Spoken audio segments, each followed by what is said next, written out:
What is up? Luke Montgomery, OSU Buckeye, joining the podcast. Thanks for taking the time. Thanks for having me, Annabelle. This was awesome. Super excited. Appreciate you guys. Well, we're pumped, and I love asking my guests what they're all about. And I know it's hard to be all about something when you're in football season, because it's what you're spending a lot of your time doing. But is there something, maybe serious or fun, new food, music, a life hack that you're all about right now? Ooh, right now, honestly, it's with my teammates. But on Mondays we go to this place called the Original Pancake House, and it's kind of tradition now. We started just this year, and we down a huge omelet and a couple pancakes each, and we've gotten to know the waitresses there, and they're really nice, and we just have a lot of fun doing that. So that kind of gets us away from football and kind of gets our minds right, just heading into a week of practice and prep. Yeah, hey, pancakes getting the mind right. Okay, what is it, like a flavored pancake for you? Is it plain? No. Like what's your go-to? I can't do anything like over the top. I'm just the original buttermilk pancakes for me.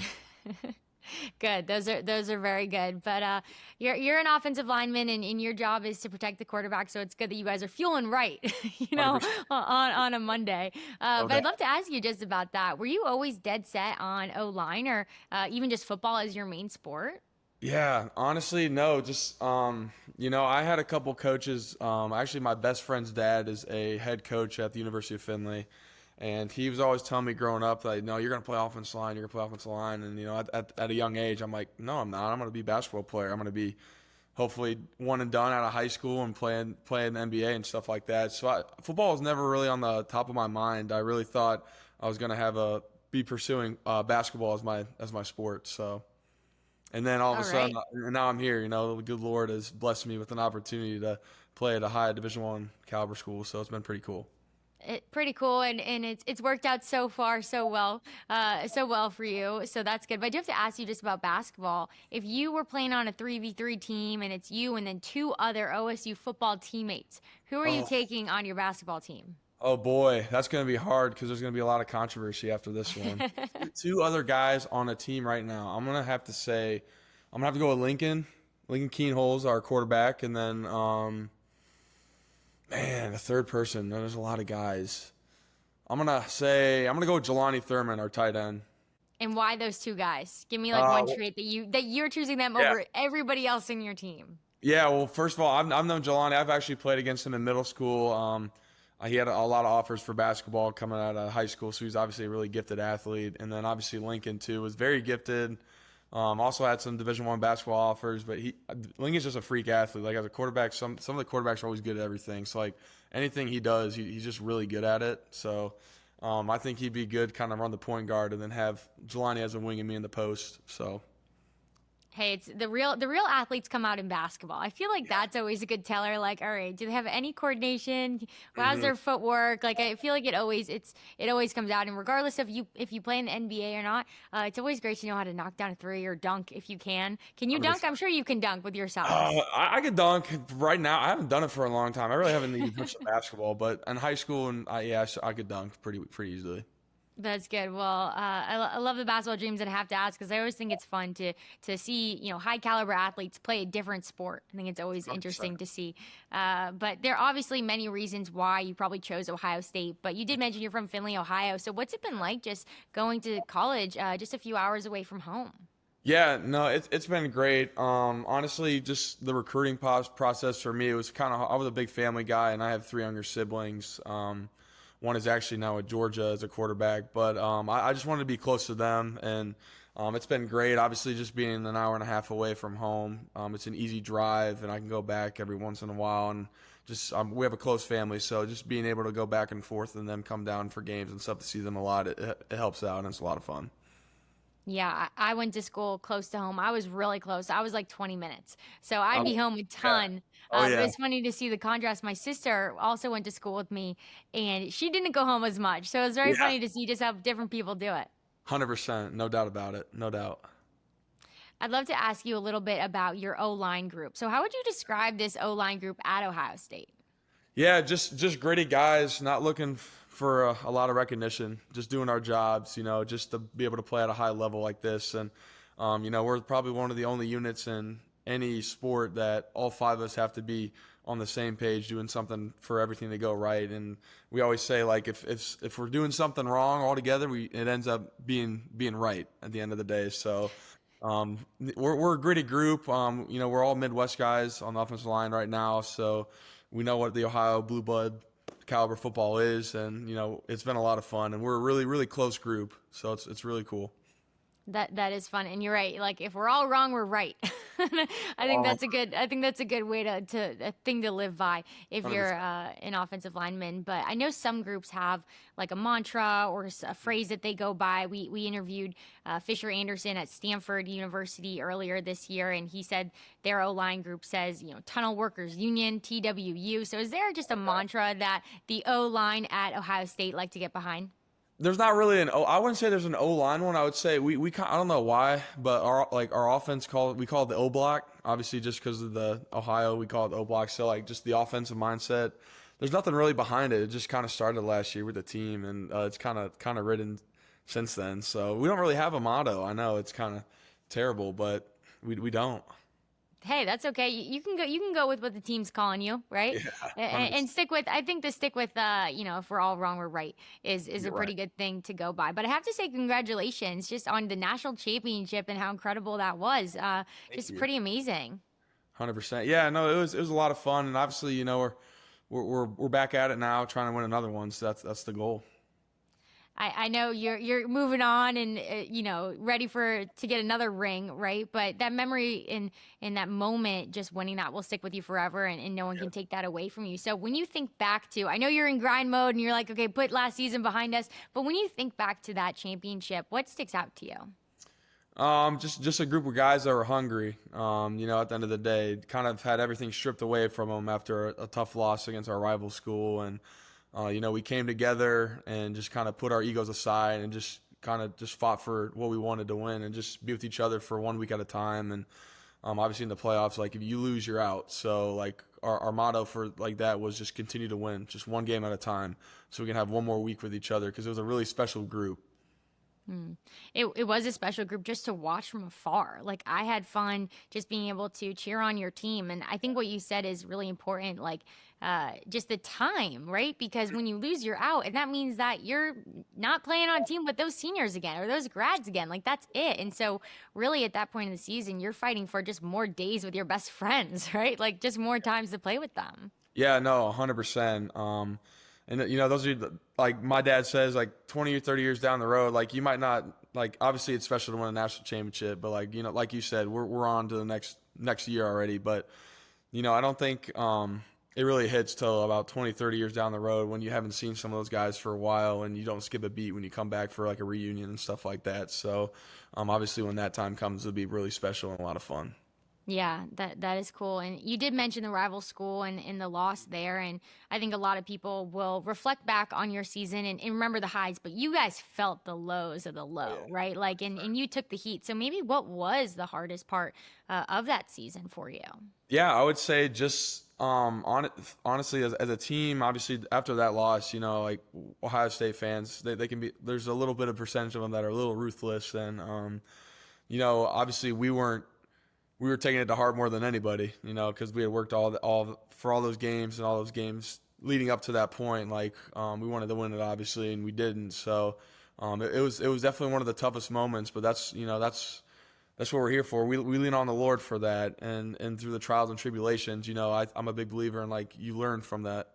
In John 1-4, it just talks about considering pure joy, my brothers and sisters, because you know that the testing of produces perseverance and stuff like that. So I think when you go through that and you go through the trials and tribulations, I think you can learn from a lot from it, and you can learn, and it really goes to show like the measure of your faith through those hard times. And I think obviously like as a team and as believers on the team, like we really showed that we had faith.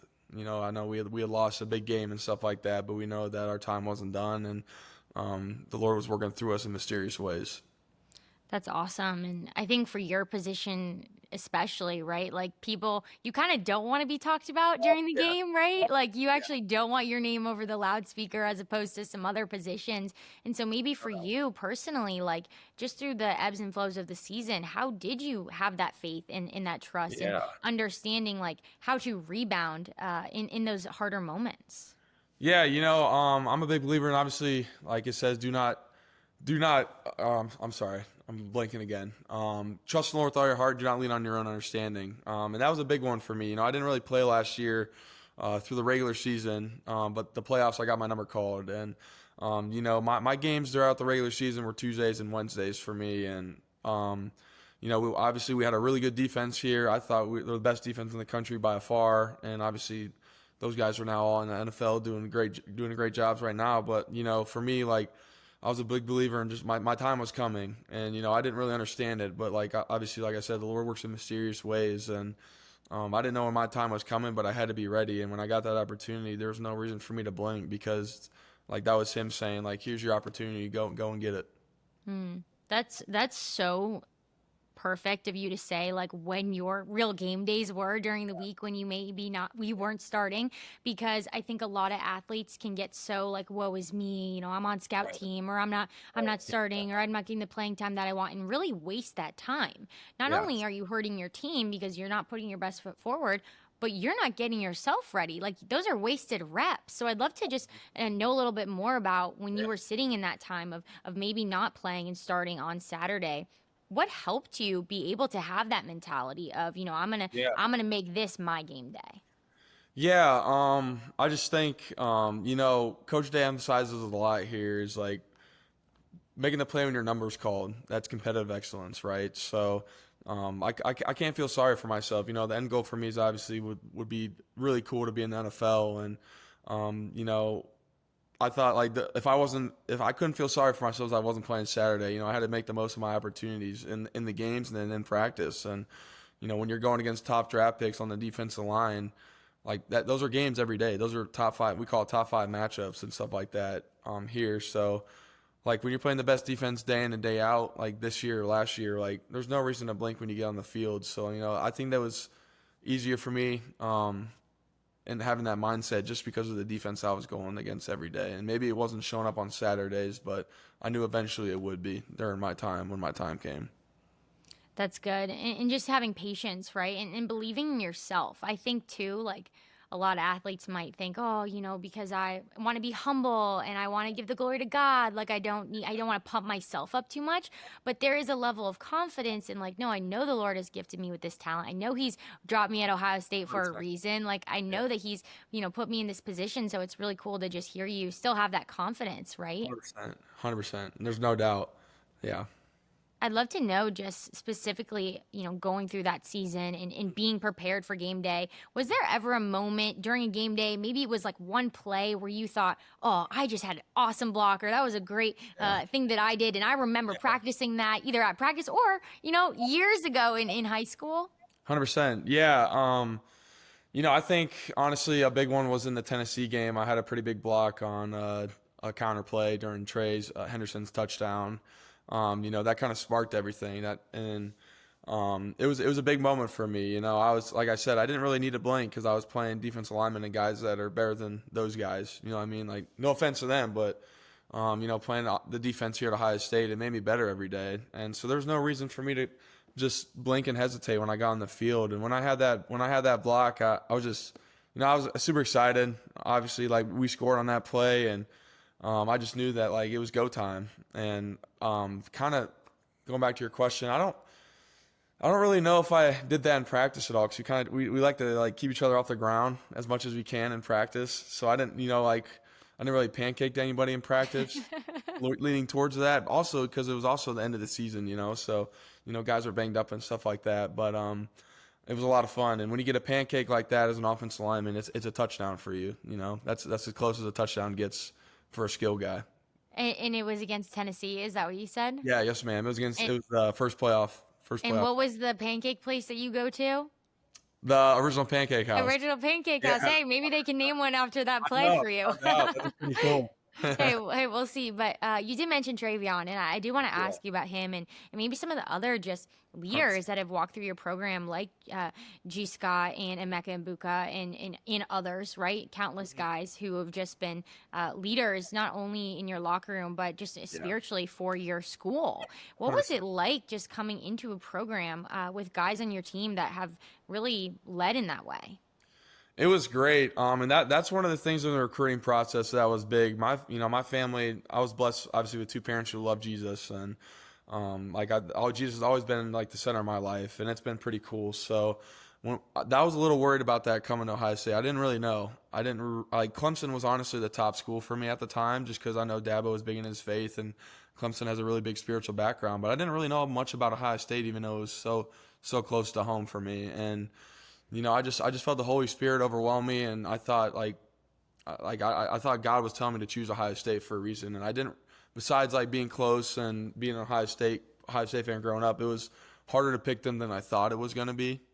And because I thought I really like dove into just taking the Ohio State fan part out of it and just being a recruit and what was best going to fit for me, right? So, um, obviously fortunate enough Ohio State was that place, and right when I got here I was introduced to Xavier Johnson, G. Scott, Trey Henderson, Emeka Buka, guys that were leading others to Christ, and it was awesome. And then you have our cross sports, which is Wednesday nights here, and those are basically all athletes from all over Ohio State, like other sports and stuff. We come together and do a little Bible study and stuff like that, and hear testimonies at the facilities after practices. And then you added G. Scott and Trey and Emeka and their Bible studies that we held before game days and stuff like that, and then reflection on Sundays. So I got really tied in really fast, and I was really thankful for that. And gratefully enough, as their time ended here, they kind of gave the ropes to me and a couple other guys like Sonny Styles, Lorenzo Styles, and Caleb Downs, and me, and we've taken over the reins of Bible studies, and it's been great. And like we're called as disciples to bring others to Christ, and I learned that from them, and then obviously just from biblical terms, and it's been really cool. And now we're in their boots or in their shoes, and we're trying to find the others who are going to be able to lead the Bible studies for when we're done. So it's it goes fast, but it's been really cool. It's been a lot of fun. What a cool way to just look at your recruiting process, and looking at another school and saying, oh, there might be a certain mentor there, a coach that I feel like could really lead me, and then what the Lord was able to gift you with. I mean, I'm like smiling because home runs. Like, are you kidding Out, me? The man. leaders that you had, like, just so cool Great, that great dudes. that's your story. Yeah, I mean, just absolutely wild. And I think something too that you said that's really important, and especially for like a football player at a school like Ohio State, like you guys are the leaders on campus, and you are still not only just going to your team Bible study, but like you're doing community with other believers Yeah. at Ohio State. So can you just tell me a little bit more about that group? Yeah, like you said, just we're called to bring others. We're called to bring the sick, the righteousness, but sinners. But we're all sinners, right? So no one's. We want to make sure that everyone knows that no one's worthy of what God's given us, right? And like I think that's what people get so mixed up at a part of is like you have to be worthy, and like you're not good enough for the Lord. But like that's the reason why the Lord gave His life to us. Like Jesus gave His life for our sins and stuff like that. And I think we have a tight knit group that just loves Jesus, and we wanted to make sure that people knew that our identity was not in football and our identity was in Him. Like, I think we did it for the majority of. We wanted to bring people closer to the Lord and grow His kingdom, but also like we wanted people to see that like we're not just football players. Like we are huge believers in the Lord, and that's where our identity is in. And we wanted others to see that. And it all started out about a month ago. Obviously, last year the revival happened where we did it on campus, but we did it again this year, and it was great. I think a lot of people got baptized, and we kind of just shared our testimonies. And we wanted to do that, obviously, like I said, to make sure that people understand that like no one is worthy, but at the same time, if it makes sense, like everyone is worthy because we're all sinners. Yeah, I So gotta ask you about that, the fall kickoff, because you had it last year and then you did it again. And, I was seeing content from it and stuff on social media, and I was truthfully getting like emotional seeing yeah. these. I'm like, I don't even go to Ohio State. I'm in Boston and I'm watching this, and like, it was really moving me. So maybe just for people who don't know, would you mind just giving the backstory into how that event came Yeah. about this year? Yeah, so my buddy Carson Hinsman, who's great, he's actually my right hand man. He's my center. We're very close. He actually kind of had a vision of doing it again this year. It kind of started out with him, and like I said, we talked to Jim Schmicky and Tom Rowland, who are two amazing people that run crosswords here, that Athletes in Action thing, and it was great. And it all started there a month ago, and it ended up being about, I don't even know how many, it was a lot of student organizations. We all came together for the one purpose and the one greater good of just growing the kingdom. And, we had worship music, and then we kind of were led into testimonies. And then after that, we invited people to give their life to Christ and get baptized. And it was a really cool movement, and the Holy Spirit was raining down, and it was just awesome. Wow, that is amazing, and Mhm. just so cool to also see the ripple effects that it has had across the country. I know Pitt just did something extremely Yeah. similar, and we had Jake Overman on the podcast as well, one of their tight ends who was helping lead, and just super cool to see like the heart for it to be really to replicate what you guys have done. Yeah, and that was our goal, is to just make sure people know that it's okay to do that. Like if we're called to be believers and grow the kingdom of the Lord, I think we should be doing that. And it's really cool to see like other campuses doing that as well. Was there a standout moment from you from that fall kickoff, something that you'll never forget?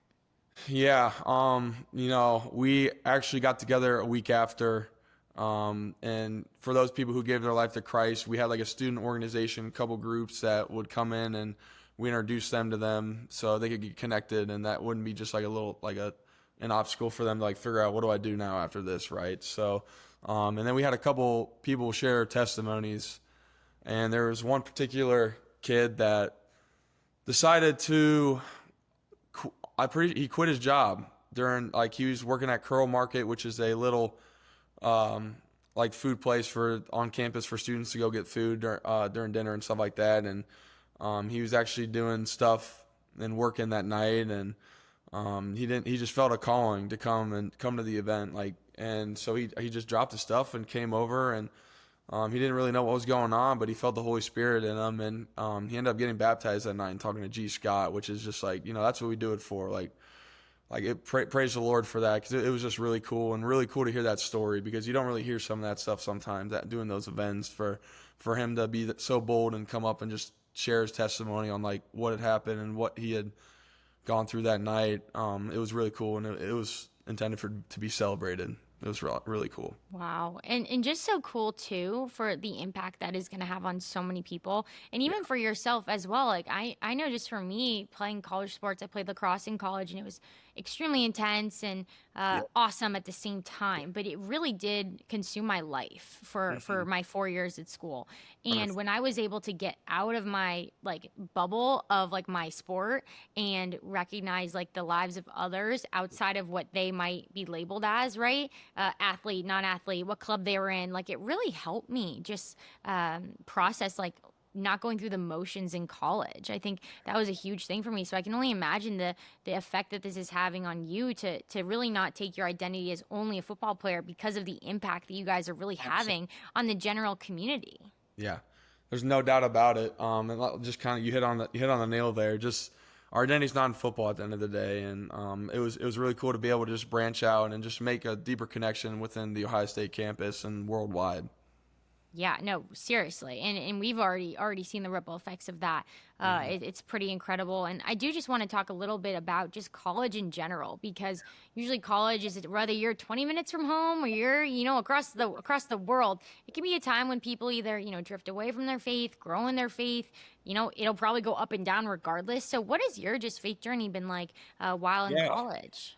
Mine's been pretty steady, honestly. I'm not really too big into the going out life and stuff like that. But I was also blessed with, I think it's really crucial to find a circle of people that can hold you accountable, and understanding of like, from a biblical term of like being a believer in the Lord and living by His ways. And when you have great guys around me and just a great family and stuff like that, it helps me out to just hold myself accountable, and they help me by doing that as well.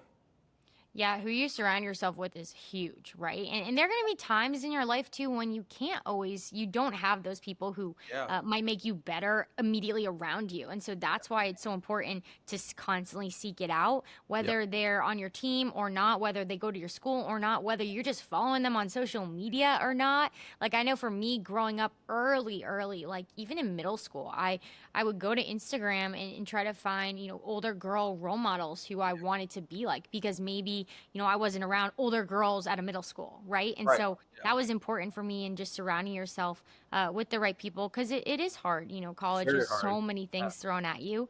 Yeah. But I guess just in the college space, has there been a fun memory outside of football so far in your OSU journey? Ooh, that's a great question.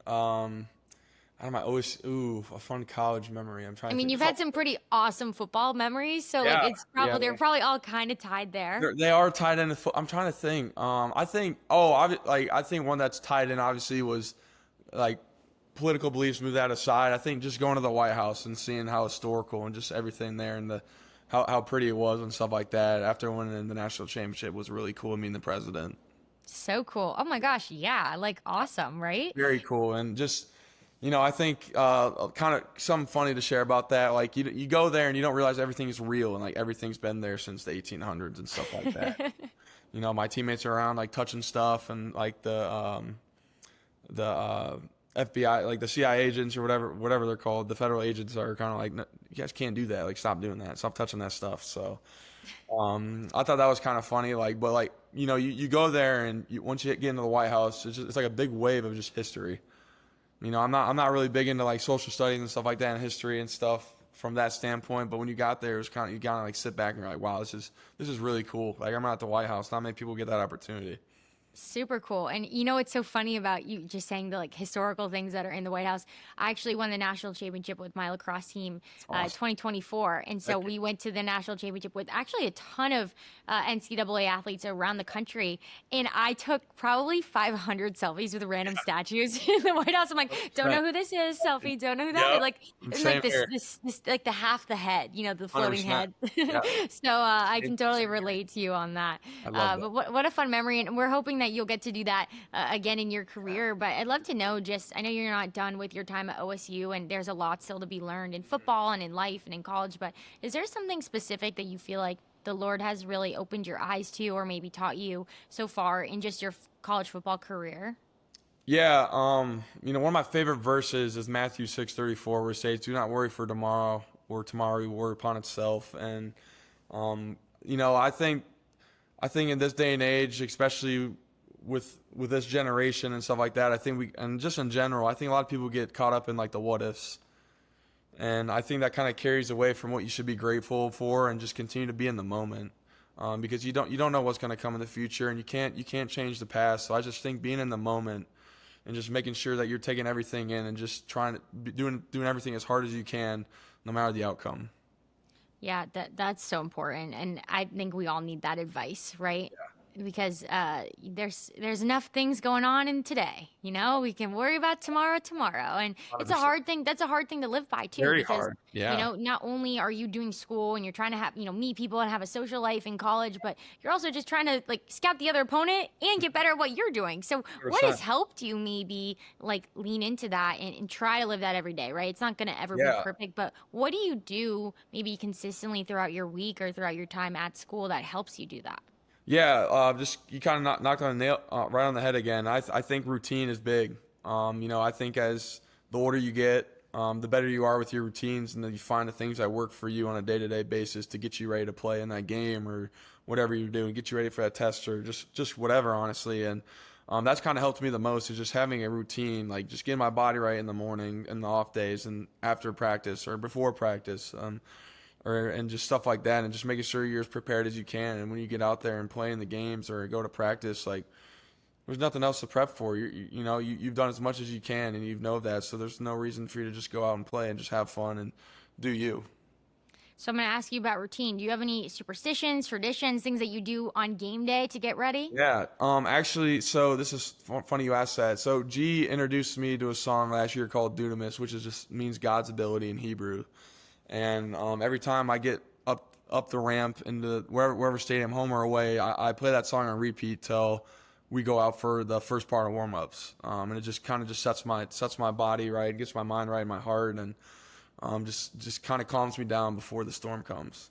Man, that is so cool. And so cool too to just hear that that came from someone older than you, right? Who is really investing in you. And I guess, just a question for now, like you said that you're trying to now find, hey, who are the guys on this team who we can help build up to be the leaders? What encouragement maybe would you give, younger guys on your team to do the same and to be able to step into that one day? Yeah, I would just say this. You've seen it from us. Don't fear, and you're gonna have guys around you that love the Lord as much as you. So that should be a backbone, and they should be backing you up. And I just love hold each that other because, accountable to your yeah. standard. No, So I love that because what you're saying, like you're being bold. And that's what I well, think has been yeah, so cool about what you guys and your Ohio State teammates have done is you guys have been unashamed of the gospel and unashamed amen. of Jesus. And that's really like it is hard as much as like it's great to have people around you. Like we live in a broken world and we live in a world that doesn't want to talk about Jesus, right? Yeah, And so just for you to be able to have strength in numbers in that way and to be able to encourage the guys, right? Like I bet if G and Travion and those guys that you mentioned earlier didn't have the impact that they did on you, it would be harder for you to it'd step be into wild. that role. Yeah. 100%. So obviously, like you said, just kind of for them to see us and what we're doing now, I think that helps them and encourages them. But also, just the fact that that maybe the people that don't love Jesus or the people that are going through very hard times in life, like those are the people that we're called to bring to the Lord and just continue to not give up on them. And you just kind of you got to move your ego aside and not don't be quick to judge at the end of the day, and just continue to be bold in your faith. And you're gonna get no's sometimes, and you're gonna have some nasty things said to you, but that's what happens because all of Jesus' disciples had the same thing happen to them while they were on their journeys, being able to preaching the gospel.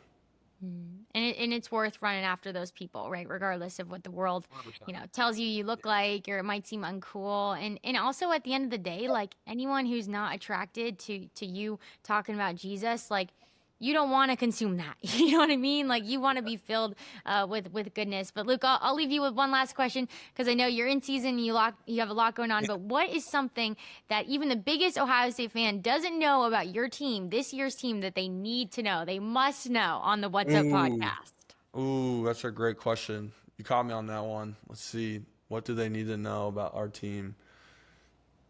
Oh man, can you repeat it again one more time so I can Yeah, think? what just Sorry. what's something that you think people maybe aren't talking about or don't know about this year's Ohio State team that they definitely need to know? Oof. That we're huge in our faith, and we're just going to continue to push that upon everyone. No matter what, we're just going to continue to be bold, and we're going to have fun doing it. We're going to continue to hold each other accountable to the standard of the Lord, and I think people should be super happy and realize that it's not just the Ohio State football team, but it's a lot of football teams and a lot of schools around the country and the world right now, and I think we're all coming together for the greater good to just build the kingdom of the Lord. And there's a big revival happening right now with just everything that's been going on in the last couple of weeks here in America and obviously just in general in the world. Hey, well, if you don't know, you better know it because they're doing it, and it's pretty awesome. You guys talking about Jesus. And Luke, thank you so much for just sharing your story and sharing your heart and your experience at Ohio State. It's super cool to know more about the athletes that you watch on TV or you go to their game on Saturday, or you might see walk into class. So I'm super excited to point people to your story, to your team, and ultimately to Jesus. So thank you so much for taking the time, and we're cheering you on this season. Thank you so much. Thank you for having me. This is a blast, so I appreciate it a lot.